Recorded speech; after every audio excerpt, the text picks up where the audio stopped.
Assalamualaikum warahmatullahi wabarakatuh. Jumpa lagi di channel Ayahnya Hafla. Untuk video kali ini kita melanjutkan video sebelumnya. Jika video sebelumnya yaitu tahap pembuatan lubang tanam, untuk melanjutkan proses selanjutnya yaitu penanaman. Penanaman bibit salak pondoh dilakukan atau ditanam pada saat musim hujan. Pada awal musim hujan itu lebih bagus karena di musim hujan yang awal akan terus terkena air dan lebih cepat tumbuh akar-akar yang ada pada bibit salak yang telah kita tanam tadi. Dan ada beberapa hal yang perlu kita ketahui pada saat penanaman bibit salak pondoh. Yang pertama, waktu tanam. Seperti telah dijelaskan di depan bahwa waktu untuk penanaman bibit salak pondoh yang baik adalah pada awal musim hujan, jangan pada musim kemarau.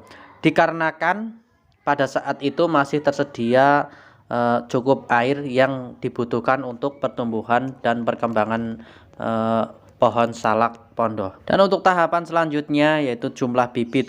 Jika bibit salak pondoh yang merupakan hasil perbanyakan dari biji, di tiap lubang tanam diberi 2 rumpun, sebab kita tidak tahu jenis kelamin dari tiap rumpun tanaman salak pondoh tersebut. Untuk persiapan agar tanaman salak pondoh dapat berubah. Namun jika bibit tanaman salak pondoh berasal dari bibit cangkokan, maka untuk setiap lubang tanam hanya diberi 1 rumpun saja. Sebab jenis kelamin induknya sudah diketahui sebelumnya. Untuk cara penanaman bibit salak itu sendiri mempunyai beberapa tahap. Yang pertama yaitu keluarkan bibit dari kantong plastik atau polybag. Yang kedua, masukkan ke dalam lubang tanam yang telah disediakan. Yang ketiga, timbun dengan tanah yang sudah bercampur dengan pupuk. Yang selanjutnya, pangkaslah sebagian daunnya kurang lebih sebanyak 75%. Tujuannya yaitu untuk mengurangi penguapan.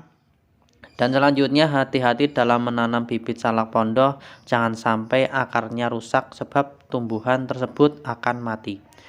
Jangan mencampur jenis bibit salak pondoh yang satu dengan yang lain, dikarenakan jika dicampur akan menyebabkan terjadinya perkawinan silang, sehingga yang didapat adalah buah salak yang berbeda dari tanaman induknya atau tidak seperti yang kita harapkan nanti. Setelah penanaman selesai, tugas selanjutnya atau tahapan-tahapan atau kegiatan yang harus kita lakukan sebagai petani salak yaitu ada penyulaman. Penyulaman itu sendiri adalah kegiatan untuk mengganti bibit tanaman salak yang sudah ditanam. Biasanya terjadi karena beberapa hal atau beberapa sebab. Salah satunya yaitu bibit tanaman atau tanam salak pondoh itu mati. Yang kedua, bibit tanaman salak pondoh terhambat atau lambat bertumbuhnya. Yang selanjutnya, bibit tanaman salak pondoh tidak sesuai dengan keinginan, misalnya perbandingan antara salak pondoh jantan dengan salak pondoh betina itu tidak sebanding.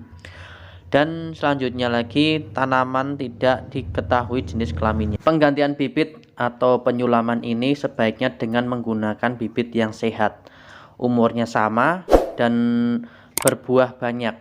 Waktu penyulaman pada awal musim hujan agar kita tidak repot dan bibit salak lebih cepat tumbuh. Oke, untuk tahapan selanjutnya yaitu pemupukan. Namun untuk video selanjutnya dan untuk video kali ini mungkin itu aja yang bisa saya sampaikan. Mudah-mudahan bermanfaat. Dari saya cukup sekian. Wassalamualaikum warahmatullahi wabarakatuh.